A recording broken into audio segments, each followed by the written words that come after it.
Mes chers concitoyens, les conseillers municipaux de Quimper ont voté le budget 2016 de la ville. C'est un acte essentiel de la vie démocratique locale qui donne lieu à des échanges passionnés. Un budget, ce ne sont pas seulement des chiffres, c'est avant tout la traduction d'une volonté politique et la mise en musique des priorités du mandat. Je voudrais en quelques minutes vous donner les clés de compréhension de ce qui peut sembler complexe et vous proposer de retenir simplement les 5 chiffres importants. Le premier, c'est 100, comme 100 millions d'euros. C'est le montant total du budget de la ville de Quimper en 2016. C'est le périmètre de notre action pour faire fonctionner l'ensemble des services rendus à la population et pour investir. Ensuite, le zéro. Pourquoi zéro ? Eh bien, c'est la traduction de notre décision de ne pas augmenter les impôts des Quimpérois cette année, et cela malgré le désengagement sans précédent de l'État qui va priver cette année notre ville de près de 1,5 million d'euros de recettes. Mon troisième chiffre, c'est encore zéro. Celui-ci traduit la non-augmentation des dépenses de personnel en 2016. Grâce à un effort de tous, nous parvenons à maîtriser ce poste de dépenses qui augmentait inexorablement de 3,5% tous les ans sous le mandat précédent. Le quatrième chiffre, c'est moins 10%, qui correspond à la diminution des dépenses courantes de fonctionnement de la ville.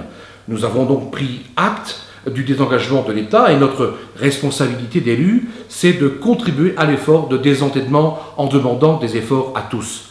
Jamais ce poste budgétaire n'avait connu de diminution. Il faut donc comprendre que l'ère du toujours plus est définitivement derrière nous. Le cinquième chiffre, 24,6 millions d'euros, je m'y attarderai davantage, c'est le montant des investissements que réalisera la ville en 2016 dans un contexte budgétaire difficile. C'est, croyez-moi, une performance et c'est largement supérieur à la moyenne annuelle des investissements du précédent mandat. 24,6 millions d'euros d'investissement, ce sont d'autant d'euros injectés dans l'économie locale et c'est bien évidemment l'assurance de voir notre ville poursuivre son développement et croire en son avenir. Ces investissements, quels sont-ils ?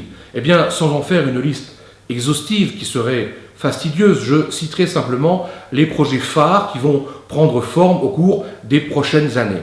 D'une part, il y a la réhabilitation des Halles Saint-François. Il y a également la future salle des fêtes qui remplacera le Chapeau Rouge qui sera ouverte au monde associatif. Il y a également le bâtiment de la rue de la Providence qui regroupera plusieurs services municipaux. Et puis, c'est aussi la deuxième phase du pôle Mac Jacob, du théâtre Mac Jacob, qui est importante pour le projet culturel. Et puis, les aménagements dans le quartier de Logbaria. Ce sont aussi, par exemple, les travaux à l'école Sangarhuat. Et ces investissements pilotés par la ville s'ajoutent au programme mené par l'agglomération sur le territoire de la ville.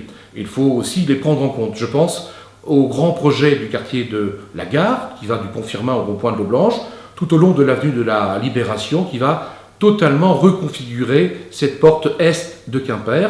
Et puis, bien évidemment, la salle grande capacité pouvant accueillir notamment des événements sportifs et culturels. Alors, c'est tout simplement non à la pression fiscale, oui au ralentissement des dépenses de fonctionnement et oui, 3 fois oui, à l'investissement qui produit de la richesse. Voilà en quelques mots ce qui peut résumer le cap que nous nous fixons.